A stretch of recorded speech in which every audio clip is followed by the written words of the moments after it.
Assalamualaikum warahmatullahi wabarakatuh. Halo Sobat Muslim yang dirahmati Allah Subhanahu wa Ta'ala. Alhamdulillah jumpa lagi dengan saya Zidni Adam dalam program Share It. Dan pastinya Sobat Muslim, saya tidak sendirian. Saya sudah ditemani oleh seorang narasumber guru kita, yaitu Ustadz Halim Amnia, yang insya Allah akan menuntun saya dan Sobat Muslim yang ada di rumah untuk lebih memahami lagi tentang kajian tasawuf, yaitu tema kita hari ini adalah memahami zikir Asmaul Husna. Nah, langsung aja Sobat Muslim kita ngobrol dengan Ustadz ya. Assalamualaikum Ustadz. Waalaikumsalam warahmatullahi wabarakatuh. Sehat Ustadz ya? Alhamdulillah. Wah, sehat. sibuk banget nih Ustadz nih. Ustadz ini punya banyak bisnisnya loh Sobat Muslim. Enggak. Luar biasa Ustadz. Bisnis anak-anak. Bisnis anak-anak, luar biasa. Anak-anaknya udah gede tapi Ustadz ya? Iya, alhamdulillah. Ustadz, ini tema kita hari ini adalah memahami zikir Asmaul Husna nih Ustadz nih. Nah, apa sih maksudnya ini memahami zikir Asmaul Husna? Berarti kita berzikir dengan Asmaul Husna gitu atau bagaimana Ustadz? Iya, bisa begitu. Kan kadang anak-anak di madrasah atau di SD, SMP, SMA sudah mulai menghafalkan Asmaul Husna. Lalu ada pelajarannya membedah apa itu Ar-Rahman atau apa itu Ar-Rahim dengan pemahaman tafsir yang sederhana di kalangan anak-anak SD, SMP atau SMA. Tapi pada saat yang sama sebetulnya zikir Asmaul Husna juga dipraktikkan, diamalkan sejak zaman Rasulullah. Itu sudah diamalkan, dipraktikkan dalam kehidupan sehari-hari. Bahkan ada ayat yang menyebut memang kita juga berdoa bahkan harusnya menggunakan Asmaul Husna sebagai pintu masuk untuk takarub ilallah. Walillahil Asmaul Husna fad'uuhu biha. Jadi Allah memiliki Asmaul Husna, sifat-sifat yang baik. Maka berdoalah engkau dengan sifat-sifat baiknya. Karena itu Nabi, para ulama mengajarkan dengan zikir, misalnya baca Ya Rozak, Ya Fatah, Ya Rozak, Ya Fatah, Ya Rozak, untuk agar dia bisa berdoa sekaligus wirid dan zikir, meminta kepada Allah, memanggil zat yang membukakan pintu rezekinya. Atau untuk menguatkan jiwa, bisa pakai Ya Hayyu Ya Qayyum misalnya, dibaca berulang-ulang, Ya Hayyu Ya Qayyum. Artinya apa tuh Ustaz? Ya, wahai zat yang maha menghidupkan dan menegakkan, mengokohkan. Ini ada obrolan santai nih ya, curhat, berbagi cerita nih ya. Iya Ustaz. Saya kan bina anak panganak jalanan. Ternyata santri-santri saya sekarang bukan hanya anak panganak jalanan, bahkan ada yang ODGJ. ODGJ dengan mungkin karena depresi berat, karena broken home, ada yang dari karena alkohol atau karena narkotik dan obat-obatan tertentu, sehingga dia akhirnya mengalami gangguan jiwa, gangguan mental. Awalnya saya menolak, tapi karena bapak ibunya datang bawa beras dari rumah, bawa singkong, itu nitipin anaknya. Mau tidak mau saya terima. Nah, apa ya sebetulnya kenapa dia nitipkan di pesantren saya? Karena lihat mungkin anak jalanan yang tingkat depresinya tinggi pun mungkin mengalami fase kayak ODGJ. Biasanya kalau ODGJ jarang mandi. Biasanya tanda-tanda orang menjadi gila, stres, nggak mandi-mandi biasanya dari baunya. Habis itu dia nggak bisa tidur. Orang depresi nggak bisa tidur, insomnia. Nah, kita gunakan sholat dan zikir. Nah, ini bukan hanya zikir la ilaha illallah saja semata, bukan hanya zikir pakai istighfar atau pakai sholawat. Kadang menggunakan zikir Asmaul Husna untuk membangkitkan kesadarannya. Karena dia butuh pukulan-pukulan yang keras ke dalam jiwa dan raganya, maka anak-anak yang depresi tadi dibangkitkan kesadarannya dengan sesuatu yang keras. Nah, zikir itu kan ada bagi dua, zikir jahar yang keras, diucapkan secara keras. Kemudian juga ada zikir khafi yang merenung ke dalam, diam, mengucapkan Allahu Allahu dalam batin atau dengan getar yang semakin mendalam. Nah, mereka yang punya gangguan jiwa atau stres, depresi, ini bagusnya jangan langsung yang khafi, justru bagusnya dihentakkan dengan zikir yang jahar. Oh gitu. La ilaha illallah, la ilaha illallah, la ilaha illallah. Dengan ritme yang terus teratur, itu akan membangkitkan kesadarannya. Jadi kesadaran mental bisa tumbuh dengan sesuatu yang berulang-ulang menghujam di dirinya agar menjadi kesadaran. Kan kadang mereka yang ODGJ kadang sudah nggak ingat masa lalunya ya. Saya waktu itu dapat 2 ODGJ. Saya latih dulu la ilaha illallah. Habis itu saya latih ya hayyu ya qayyum, ya hayyu ya qayyum, ya hayyu ya qayyum dengan hentakan, dengan irama yang terus berulang-ulang. Kurang dari sebulan sudah mulai ingat, ternyata dia bisa gitar. Dia main gitar itu akhirnya ingat satu lagu yang waktu dia lagi jatuh cinta. Berarti kan ada history ya, ada sejarah yang mengingatkan dia tentang cinta dia pada seseorang. Ternyata dia ingat. Ya Allah. Bapak ibunya kaget ketika dia datang, loh kok udah bisa main gitar? Padahal dia enggak. Setahun lebih di rumahnya diem saja, introvert dia, diem aja, kayak itu. Padahal pintu masuknya dari zikir tadi, yang berulang-ulang. Masya Allah. Lalu saya coba juga, karena dia pengen belajar ngaji, pakai ikro. Ikro kan a, ba, ta, sa, terus huruf hijaiyah diulas. Bagaimana kalau dibaca fathah, bagaimana kasroh, bagaimana dhamah. Karena ia berulang, hingga akhirnya kesadaran untuk konsentrasi, untuk fokus, mulai tumbuh. Saya udah ngomong kan delay, melebihi maskapai penerbangan kadang kan. Tanya, dari mana? Oh, jawabannya. Zikir bisa dirasakan secara lahir dan batin, kalau hentakannya benar, karena ritmenya bagus, teratur, istiqomah, ia menjadi kesadaran yang luar biasa. Nah, apalagi kalau yang diungkapkan dengan kesadaran yang difahami maknanya. Misalnya dengan zikir Asmaul Husna. Jadi orang yang pengen agar hatinya lembut, pengen agar dia bisa menguasai dan mengontrol emosinya, pakai zikir Ya Latif, Ya Latif, Ya Latif, Ya Latif, Ya Latif, Ya Latif. Ya Latif artinya apa? Oh, wahai yang maha lembut. Wahai zat yang maha lembut. Coba hadir, Ya Latif, Ya Latif, Ya Latif dalam dirinya. Terus berulang-ulang. Hingga akhirnya sinkron antara lisan dan batinnya.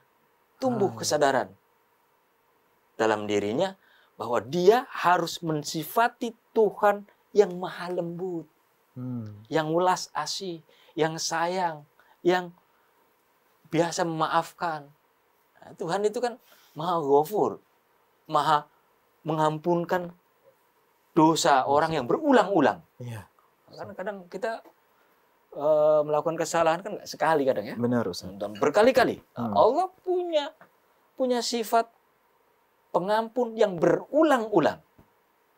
Jadi ghafur, ghafar itu punya makna yang mendalam bahwa Allah itu adalah Maha Pengampun, pengampun yang berulang-ulang hambanya yang berdosa, dan dia juga kadang menutup aib dosa kita.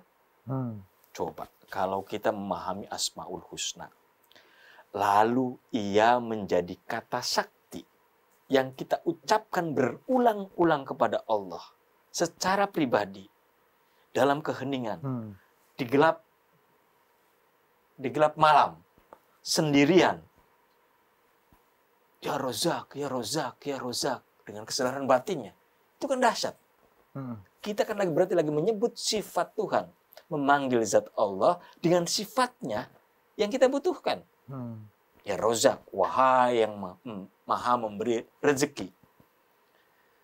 Dari mungkin ungkapan Ya Rozak yang berulang-ulang, lahir kesadaran batin, kesadaran bahwa hanya Allah lah yang memberi kita rezeki. Allah pasti akan membantu kesusahan kita. Allah akan membagi rezeki pada makhluk yang memohon dan mintanya. Gitu. ya akhirnya tumbuh kesadaran. Yeah. Nah, ini dan disinilah pentingnya juga memasukkan Asmaul Husna dalam doa kita. Dalam doa kita kan kebanyakan memasukkan unsur Asmaul Husna itu. Ya Dzal Jalali wal Ikram, Ya Rahman, Ya Rahim disebutkan. Ya Rozak, misalnya, Ya Fattah, Ya Latif, sebutkan dalam doa itu. Agar dia menjadi kesadaran.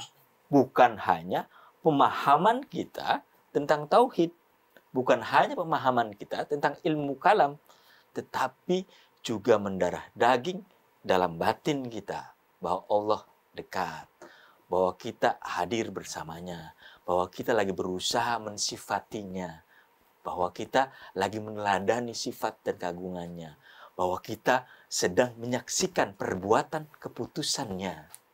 Nah, zikir itu untuk membangkitkan itu, untuk membangkitkan kesadaran itu, bahwa kita sedang menghadap Allah, bahwa kita sedang menyebut Allah, bahwa kita sedang memanggil, mensifati, juga meneladani konsepsi itu.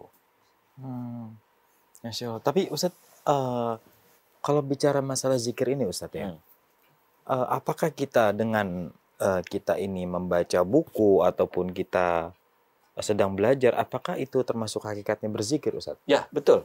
Jadi kita misalnya membaca buku, apalagi anak-anak mahasiswa, ini ya, mahasiswa akan belajar ibadah. Iya.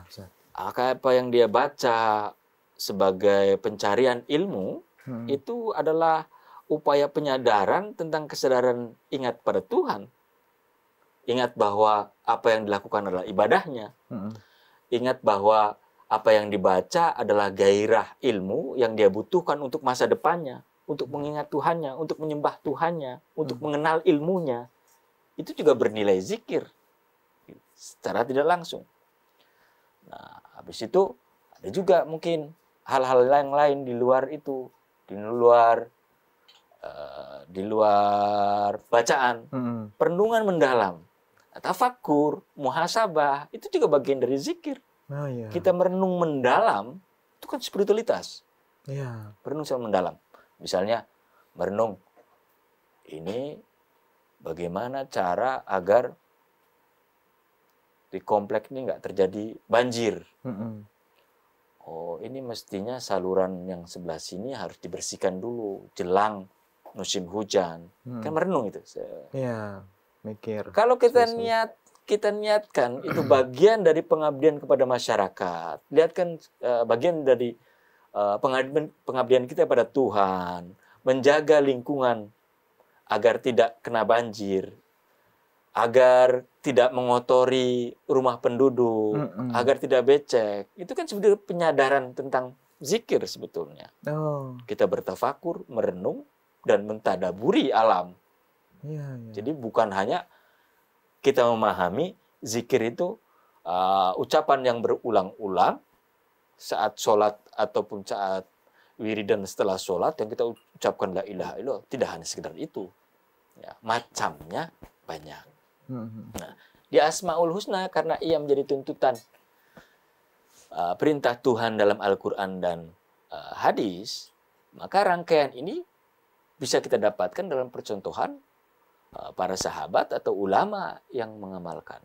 Baik yang masuk dalam susunan rotib, mungkin kalau dalam ini ya, rotib atau mungkin berjanji, maulid, atau mungkin dalam amaliyah, toriko, atau mungkin dalam bacaan tahlil yang dibacakan saat malam Jumat. Itu sebetulnya kan banyak banget zikir Asmaul Husna. Atau mungkin anak-anak kecil di musola, di masjid, dia menjadikan bacaan solawat, gitu, bacaan solawat sebagai zikirnya. Tapi Ustadz, kalau bicara masalah zikir solawatan gitu Ustadz, ada beberapa pendapat ulama, saya nggak tahu juga ya Ustadz ya. Mungkin ada yang bilang musik ini atau irama ini itu tidak diperbolehkan. Ada juga yang bilang boleh gitu, karena sebagian kita dengar, mungkin yang saya dengar suka salawatan itu sah-sah aja gitu, sesuai dengan irama. Bahkan ada yang menggunakan alat musik gitu ya. Iya. Kayak misalkan kayak rebana gitu, Ustadz gitu. Nah, apakah boleh gitu zikir ini gitu kita iringi dengan alat musik atau irama tertentu gitu, Ustadz? Hukumnya itu bagaimana, Ustadz? Kalau nanya hukumnya ke saya, nah musik, saya yang jawab, itu halal. Halal ya? Yang haram itu kalau rebana ditelen. Gitu. Jadi musik itu nggak bisa kita hindari. Kita nggak bisa hindari. Kalau misalnya musik diharamkan, larang saja burung berkicau. Irama ya. Irama itu dari iramanya. Ya, kita azan ada iramanya. Lalu kita haramkan musiknya, bagaimana? Nah gitu ya. Iya, iya. Nah, kalau misalnya di kajian syariat, ilmu fikih, ya ada ulama yang mengharamkan, ada yang menghalalkan. Kalau saya termasuk yang ikut menghalalkan. Karena bahkan kita jadikan musik sebagai terapi. Sebagai terapi. Karena saya meyakini seperti apa yang diungkapkan Imam Ghazali bahwa musik itu pada dasarnya adalah spiritualitas. Sesuatu yang sifatnya spirit. Ya sama lah, kita kalau berlebihan menjadi salah. Makan juga kalau makan terlalu banyak ya bisa jadi haram. Kalau kita udah kenyang dipaksakan, berlebihan ya salah. Ya musik yang seperti apa? Berarti musik yang menyadarkan kita pada Tuhan. Seperti orang misalnya. Orang yang tiba-tiba dengar lagu religi. Berlinang air matanya, menetes, ingat dosa. Beristighfar di dalam batinnya. Berarti dengan media musik ada kesadaran rohani yang timbul. Ribuan orang, bahkan jutaan orang menjadikan musik sebagai media untuk hening, untuk mendamaikan batin, untuk sekedar singgah, untuk melepas lelah, untuk menglipur lara. Kan banyak. Apa itu tidak spiritualitas? Spiritualitas. Sama halnya dengan ketika kita duduk manis, dengar kicauan burung atau lambaian ilalang yang bergoyang, angin yang sepoi-sepoi. Kadang bisa menghujam ke batin, bisa nangis kita, tersentuh akan kehadiran Allah. Apalagi kalau orang yang sudah terbiasa oleh zikir. Mata ininya melihat pohon, mata batinnya melihat Tuhan. Ciptaannya gitu ya, Masya Allah. Ya karena ada beberapa itu yang kita kadang suka ini gitu bingung gitu Ustaz nih kita sebagai orang yang awam gitu. Ada yang melarang keras gitu, haram gitu. Ada yang memperbolehkan cuman dengan peraturan tertentu gitu Ustaz, seperti yang Ustaz bilang kalau memang itu membujuk kita atau mendekatkan kita kepada Allah maka sah-sah aja, bahkan itu malah menjadi kebaikan gitu. Masya Allah. Baik Ustadz, kita jeda dulu Ustadz. Sobat Muslim, jangan kemana-mana, tetap di Share It ya.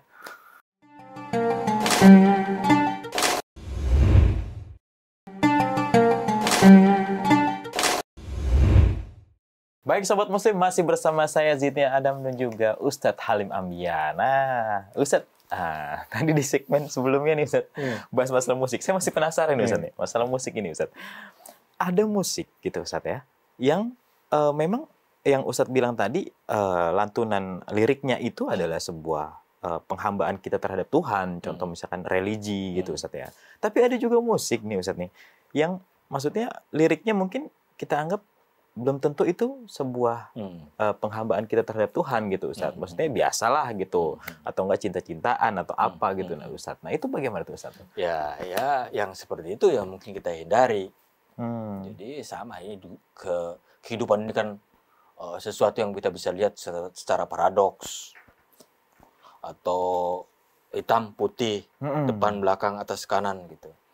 Jadi kalau misalnya musik-musiknya yang lirik-liriknya membangkitkan kita pada kesadaran tentang sosial kemanusiaan ya bagus, tentang cinta kepada ibu ya banyak. Tapi juga ada kadang metafor cinta itu kepada Tuhan, tapi dia buat metafor pada manusia gitu. Kadang seperti itu. Itu banyak sekali. Atau mungkin lagu-lagu punk dan Metallica yang keras sekalipun. Kadang lirik-liriknya itu wah dahsyat sekali. Tapi ternyata itu hujatan terhadap penguasa yang korup, penguasa yang zolim, penguasa yang berakhlak bejat, gitu. Itu kan gugatan. Yang sebetulnya akan tumbuh kesadaran orang tentang sesuatu yang baik, karena dia menolak ketidakadilan. Gitu. Sebetulnya lagi ngangkat keadilan, tapi dengan bahasa jiwa, dengan musik yang keras. Atau ada juga orang menikmati lagunya Bob Marley, reggae misalnya, bukan pada lirik lagu reggae-nya, tetapi beat musik itu yang mungkin meneramkan dia sebagai zikir. Jadi saya tuh kadang di mobil itu suka Alpha Blondy ataupun Bob Marley ya, tapi musiknya, beat itu enak. Kalau dia dibarengi dengan zikir hofi gitu di dalam. Allah. Masya Allah. Bisa kan? Sama orang lagi merenung daripada bengong jorok, misalnya duduk set, kipas angin goyang, tek, dibarengi dengan Allah batin, kesadaran ilahi. Dahsyat sekali. Apalagi jelang tidur, saat kita udah mulai hening, pengen melepas lelah, pengen tidur, kadang sesuatu yang tadinya tidak terdengar menjadi terdengar kan? Iya, betul Ustaz. Bunyi jarum jam, tak tak tak. Coba itu dijadikan beat untuk mengiringi bacaan zikir kita, kan dahsyat. Masya Allah ya. Dahsyat. Nah, di bab Asmaul Husna yang saya maksud di sini adalah kesadaran bagaimana memahami 99 Asmaul Husna itu dalam kesadaran zikir sehari-hari yang kita aplikasikan. Bisa diucapkan saat duduk manis, dalam ruangan yang mungkin sangat pribadi, malam hari, sendirian, misalnya zikir, Ya Rozak, Ya Rozak, Ya Rozak, atau Ya Rahman, Ya Rahim, Ya Rahman, dengan ribuan kali, agar dia menjadi kesadaran zikir dia kepada Tuhan. Bisa. Atau bisa jadi yang kita iringi, yang dibarengi dengan pekerjaan kita, sambil nyetir, sambil bekerja, sambil menulis, kan bisa dijadikan sebagai media untuk zikir. Apalagi di kerja kreatif, seorang musisi yang biasa ngedit musik atau ngedit video, bagaimana membangkitkan kesadaran dia agar dia tetap fokus pada pekerjaannya. Kadang dia butuh musik atau sesuatu, atau batin yang tetap bisa fokus. Dengan zikir yang dilatih, itu bisa. Apalagi memaknai zikir bukan hanya penyebutan lisan secara berulang. Nah, jadi di sini yang saya maksud. Dalam tasawuf, kita mengenal ma'rifatullah. Ma'rifatullah itu intinya sebetulnya mengenal Allah. Nah, ada 4 hal yang perlu dikenali. Ma'rifat asma, ma'rifat sifat, ma'rifat af'al, dan ma'rifat zat. Oke, saya runut satu persatu. Ma'rifat asma. Berarti maksudnya adalah mengenali asma. Asma itu apa? Nama.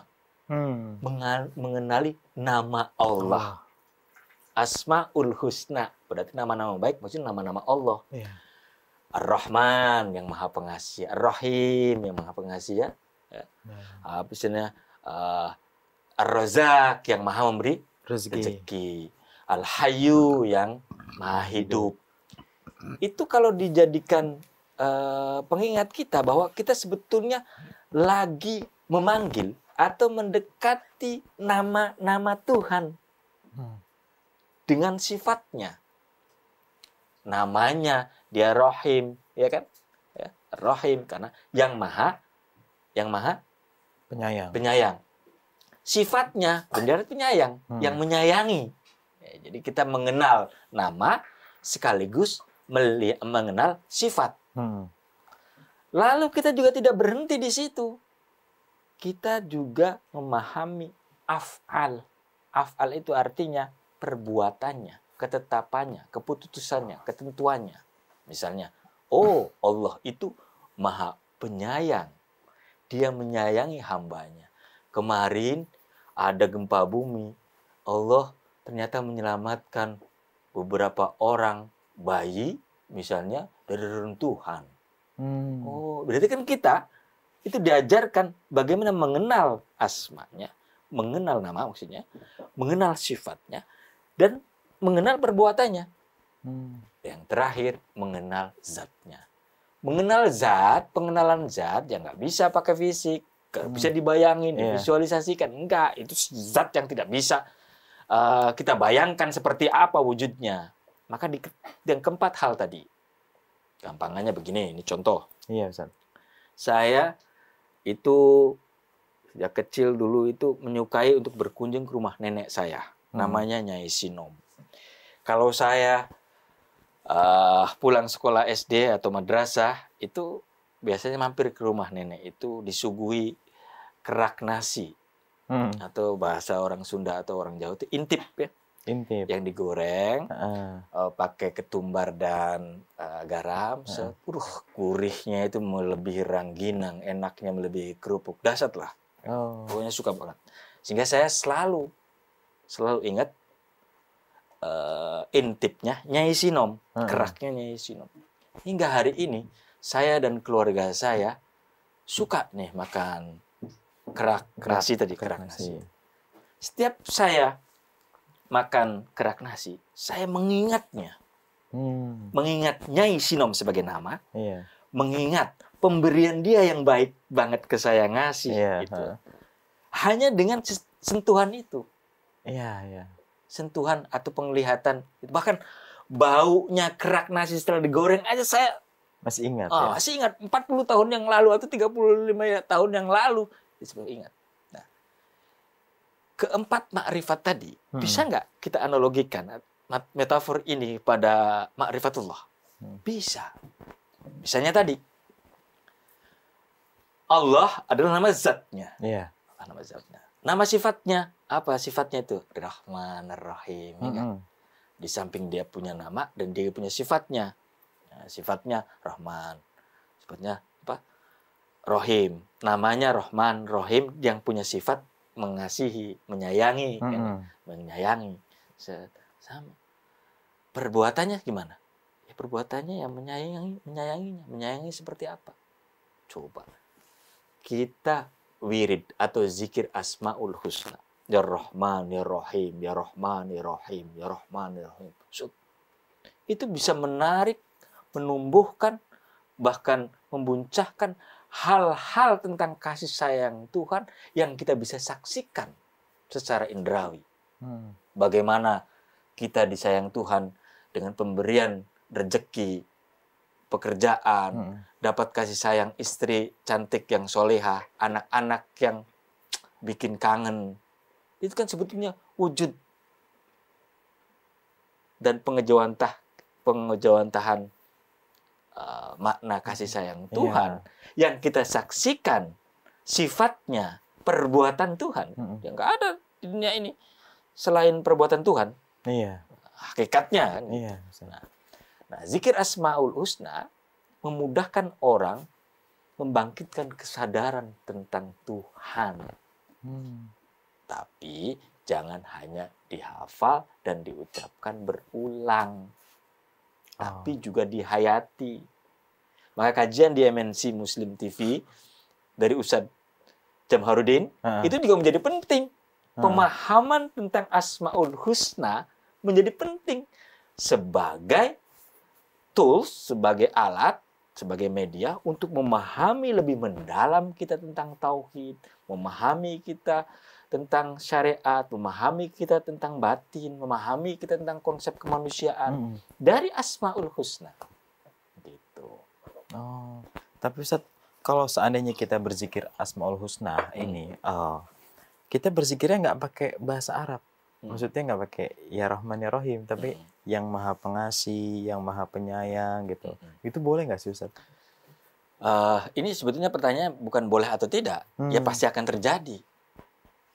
Pasti akan terjadi. Bagaimana mungkin kita yang orang Sunda, orang Jawa mengucap ya Rahman ya Rahim tanpa pemahaman kita orang Jawa, orang Sunda. Tergetar dalam batin kita dalam bahasa Sunda kalau kita ngomong tiap hari bahasa Sunda. Karena bahasa ibu kita dalam penghayatan batin yang lebih halus di batin kita, ya pasti bahasa ibu. Kalau kita tiap hari pakai bahasa Sunda, ya mungkin bahasa ibu kita yang paling dekat di batin kita adalah bahasa Sunda. Iya, iya. Jadi tidak bisa tidak akan terjadi. Oh iya, iya. Sebab pengenalan bahasa Arab itu kan karena memang Al-Quran berbahasa Arab dan karena Nabi berbahasa Arab kan gitu. Tetapi kita tidak bisa mengubah hal yang bahasa Arab tadi. Tapi kalau bahasa ibu kan ia bisa dimasukkan atau diingatkan untuk disadarkan, dihayati dengan bahasa ibu kita begitu. Jadi artinya automatically pasti kita menggunakan bahasa ibu kita dalam kesadaran batin. Iya. Meskipun saya bisa bahasa Arab, tapi kesadaran batin saya bahasa Indonesia. Iya, iya. Ya kadang-kadang kita suka lupa gitu bahasa Arabnya gitu, nama-nama Allah ini yang Arabnya gitu. Tapi kita tahu yang bahasa Indonesia maha menghendaki. Iya kan? Tapi bahasa Arabnya apa ya, maha menghendaki? Gitu. Daripada kita meraba-raba makna bahasa Arab yang takutnya salah, ya kan bisa pakai bahasa Indonesia. Tapi untuk keseriusan kita lebih baik kembalikan ke bahasa Arab agar lebih dahsyat pemahaman kita. Oh iya, iya. Karena dia menjadi simpul kan. Menjadi simpul ingatan yang kita ucapkan secara lisan, lalu batin kita tergiring. Sehingga tidak ada ruang kosong untuk pemahaman yang berbeda. Iya. Apalagi penjelasan tentang Asmaul Husna dalam berbagai kitab pakai bahasa Arab. Jadi jangan juga kita belajar agama Islam yang referensi dan rujukannya dalam bahasa Arab, yang pemahaman dari para ulama yang menguasai bahasa Arab dengan penjelasan bahasa Indonesia yang sudah kita dapatkan. Lalu kita mengambil pelajaran dan teknik yang salah dari pemahaman yang lain. Kan bisa keliru. Iya. Nanti dia menuhankan kopi Arabica atau menuhankan Robusta. Iya, Ustaz ya. Masya Allah. Jadi intinya kita zikir dengan irama boleh ya Ustaz ya? Boleh. Balik lagi ke situ. Boleh.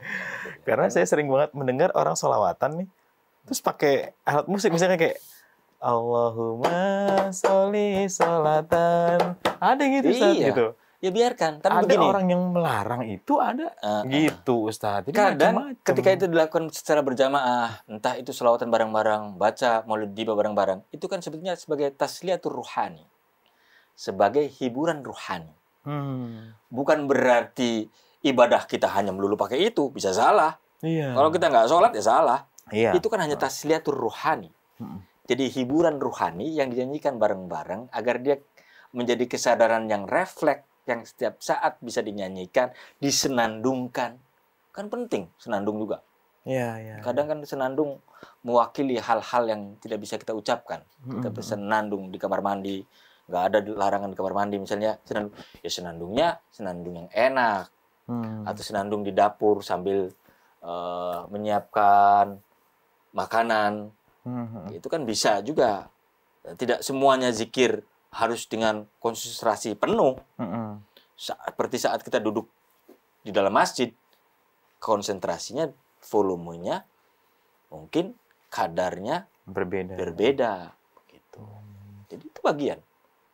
Tapi yang namanya tarikan ruhani boleh jadi lebih kuat di luar sholat, di luar zikir. Boleh jadi karena ilmu Tuhan luas.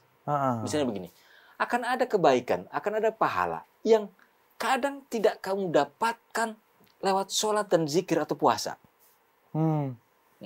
Tapi boleh jadi oleh penderitaan. Karena kadang justru penderitaan adalah pintu masuknya cahaya. Kadang kalau orang udah menderita banget, gak ada sandaran lain selain Allah, dia lebih dahsyat kedekatan dia kepada Tuhannya. Apa itu bukan anugerah? Anugerah sih. Anugerah. Jadi kadang penderitaan atau luka, kata Jalun Rumi, luka adalah jalan masuknya cahaya. Luka adalah jalan masuknya cahaya. Kalaulah penderitaan itu dianggap bala, lalu mengapa Tuhan kasih penderitaan kepada kekasih-kekasihnya? Penderitaan para nabi kan lebih dahsyat daripada penderitaan para sahabat, apalagi kita. Iya, benar. Makanya ada kata-kata Ibnu Arabi, kalaulah penderitaan itu dianggap bala, lalu mengapa Tuhan kasih derita itu kepada kekasih-kekasihnya? Iya, iya. Maka ternyata itu tidak ada penderitaan. Bagi orang yang mendalami, tidak ada bahagia dan derita.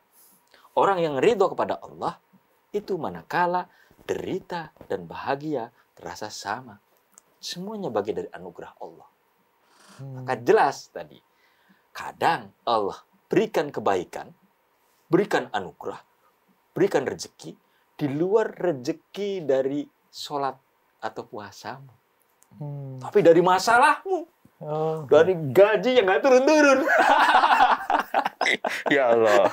Dari PHK-mu, dari persoalan ini ditilang, ditilang kendaraan. Jangan-jangan Allah kasih berkah di luar itu.